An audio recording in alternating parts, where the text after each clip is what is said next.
দর্শক স্বাগত জানাচ্ছি সি ভয়েস 24 এর ফেসবুক পেজ থেকে। আমরা আছি এখন নগরের জামাল খান এলাকায়। আজ 15 আগস্ট, বাঙালির একটি শোকের দিন, জাতীয় শোক দিবস আজ। তবে বিগত 16 বছরের মধ্যে এবার শোক দিবসই একটু আলাদাভাবে অন্যরকম শোক দিবস পালন হচ্ছে। এর মধ্যে আপনারা যদি জানিয়ে রাখি যে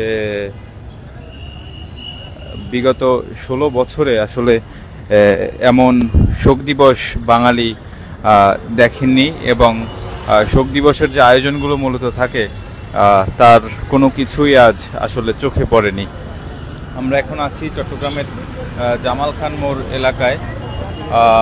এখানে প্রতিদিনের মতো স্বাভাবিক চিত্র, তবে বিগত 15 বছর মানুষ আসলে দেখেছে এখানে বঙ্গবন্ধু শেখ মুজিবুর রহমানের যে 7ই মার্চের ভাষণ, সেটি আসলে দিনব্যাপী চলে, এবং বাংলাদেশ আওয়ামী লীগের পক্ষ থেকে নানা কর্মসূচি নেওয়া হয় এই শোক দিবসকে ঘিরে। তবে এবছরের শোক দিবস একদমই ভিন্ন, কোনো আনুষ্ঠানিকতা নেই, কোনো আয়োজন নেই।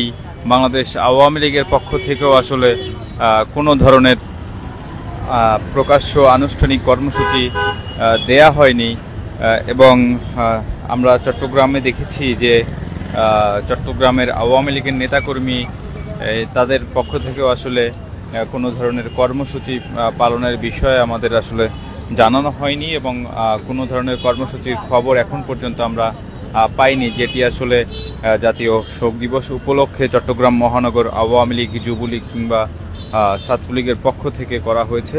এ ধরনের কোনো কর্মসূচির খবর আমরা পাইনি, এবং আপনাদের দেখানোর চেষ্টা করছি আসলে প্রতিদিনের মতো একদম স্বাভাবিক চিত্র। তবে আমরা বিগত 15 বছর যেটি দেখেছি যে জাতীয় শোক দিবস উপলক্ষে আওয়ামী লীগের যে কর্মসূচিগুলো থাকে, পাশাপাশি শোক র্যালি, দোয়া মিলাদ মাহফিল, এবং প্রত্যেক রাস্তার মোড়ে মোড়ে আসলে মাইকে বঙ্গবন্ধু শেখ মুজিবুর রহমানের 7ই মার্চের যে ভাষণ, সেটি আসলে চালানো হতো। তবে এবছর সেটি চোখে পড়েনি, এবং দলীয় কোনো কর্মসূচি আসলে আমরা দেখিনি। এর মধ্যে চট্টগ্রামের চেরাগি পাহাড় মোড় এলাকায় সাংস্কৃতিক কর্মীদের আলোক প্রজ্বলন, শোক দিবস উপলক্ষে আলোক প্রজ্বলনের একটি কর্মসূচি ছিল, সেটিও আসলে আমরা অনুষ্ঠিত হতে দেখিনি। সেই ঠিক যে জায়গাটিতে তাদের এই কর্মসূচির করার কথা ছিল, সে জায়গায় আমরা দেখেছি ইসলামী ছাত্র শিবিরের নেতাকর্মীরা এসে স্লোগান দিয়েছেন, এবং তারা বেশ কিছুক্ষণ ধরে অবস্থান করেছেন এই চেরাগি পাহাড় মোড় এলাকায়। ঠিক 6টার 5 মিনিট আগে, 6টা থেকে আসলে আলোক প্রজ্বলন কর্মসূচিটি শুরু হওয়ার কথা ছিল সাংস্কৃতিক কর্মীদের, তবে 6টার 5 মিনিট আগে ইসলামী ছাত্র শিবিরের নেতাকর্মীরা চেরাগি পাহাড় মোড় এলাকায় এসে তারা স্লোগান দিতে থাকেন, যার পরে আমরা আসলে 6টায় সাংস্কৃতিক কর্মীদের সেই কর্মসূচিটি আর দেখিনি। তারা আমরা যতক্ষণ ছিলাম তারা আসলে সেই কর্মসূচিতে আসেননি, এবং তারা কর্মসূচিটি পালন করেননি। এখন আমরা জামাল খান মোড় এলাকায় একই অবস্থা দেখছি, এখানেও আসলে কোনো ধরনের কর্মসূচি নেই, এবং শোক দিবসের যে আনুষ্ঠানিক শোক দিবস উদযাপনের বা শোক দিবস পালনের যে চিত্র, সেটি আসলে নগরের কোথাও আসলে আমরা দেখতে পাইনি। এবং আরেকটি বিষয় আপনাদের যদি জানিয়ে রাখি যে শোক দিবস নিয়ে এখানে যেহেতু সরকার পরিবর্তনের পর শোক দিবস উপলক্ষে যে সাধারণ ছুটি ছিল, সে ছুটিও আসলে বাতিল করা হয়েছে।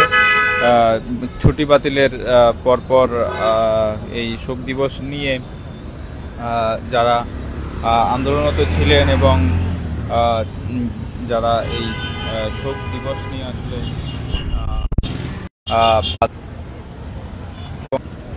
যে সকল জায়গায় আসলে এই শোক দিবসের কর্মসূচি করার কথা ছিল, আসলে কোনো জায়গায় শোক দিবসের কোনো কর্মসূচি আমরা দেখিনি, এবং সকল জায়গাতেই আসলে বাধা দেয়া হয়েছে শোক দিবসের কর্মসূচি পালনে। এবং আমরা দেখেছি যে চট্টগ্রামে যে কর্মসূচিটি সন্ধ্যা 6টায় করার কথা ছিল চেরাগী পাহাড় মোড় এলাকায়, সেখানেও আসলে সাংস্কৃতিক কর্মীরা উপস্থিত হতে পারেননি। সেখানে ইসলামী ছাত্র শিবিরের নেতাকর্মীরা এসে তারা যখন মিছিল স্লোগান দিয়েছেন, তারপর আর সেখানে আর সাংস্কৃতিক কর্মীরা এসে জড়ো হননি। এটাই আমরা দেখেছি আজ চট্টগ্রামে শোক দিবসের যে কর্মসূচিগুলো, সে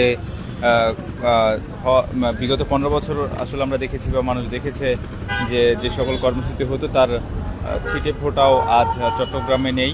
একদিকে যেমন সাধারণ ছুটি বাতিল করা হয়েছে, শোক দিবসে 15 আগস্টে সাধারণ ছুটি বাতিল করা হয়েছে এবং শোক দিবসের যে আনুষ্ঠানিকতা সেগুলো আসলে নেই বললেই চলে।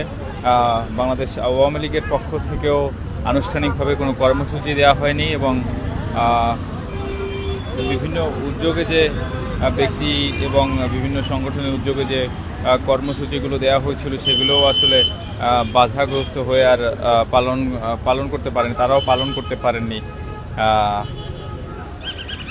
যেন আমরা যেটি দেখছি আসলে বিগত 15 বছর যেভাবে মানুষ এই জাতীয় শোক দিবস পালন করতে দেখেছে, এবছরের শোক দিবসটা এই জাতীয় শোক দিবস একদম অন্যরকম।